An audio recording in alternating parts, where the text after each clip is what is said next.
അടുക്കുകളുള്ള മുല്ലയാണ്. നമ്മുടെ ഈക്കിമുല്ല എന്ന് പറയുന്ന പോലെ ഒറ്റ വരി ഇതളുകളുള്ള മുല്ലയല്ല, അതുപോലെ അനേകം അടുക്കുകളുള്ള വലിയ പൂക്കളുള്ള മുല്ലയാണ്. അപ്പോൾ ഇത് കുറേ നാളായി ഇവിടെ ഇങ്ങനെ താഴെ മണ്ണിലിങ്ങനെ നിൽക്കുകയായിരുന്നു. പക്ഷേ അതിനകത്ത് ഒരു പൂ മാത്രമേ ഇതുവരെ വന്നിട്ടുള്ളൂ. അത് കാരണം ഞാനത് ഇളക്കി ഒരു പോട്ടിൽ വെച്ച് കുറച്ചുകൂടെ ഒന്ന് ശ്രദ്ധ കൊടുക്കാമെന്ന് വിചാരിച്ച് വളമൊക്കെ ഇട്ട് ഇപ്പോൾ അത് പോട്ടിലേക്ക് മാറ്റുന്ന ഒരു സ്ഥിതിയിലേക്കാണ് നിൽക്കുന്നത്.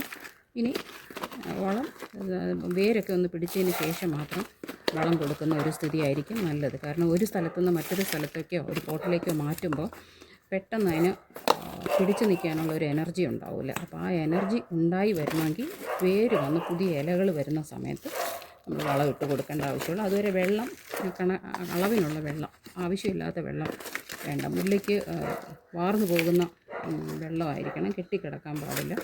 അതുകൊണ്ട് ഒരു മണൽ കലർന്ന മണ്ണ് വേണം മുല്ലയ്ക്ക് ഇട്ട് കൊടുക്കാനായിട്ട്. തരിതരിപ്പ് കൂടുതൽ വേണം, ചെളി കെട്ടുന്ന മണ്ണ് മുല്ലയ്ക്ക് പാടില്ല.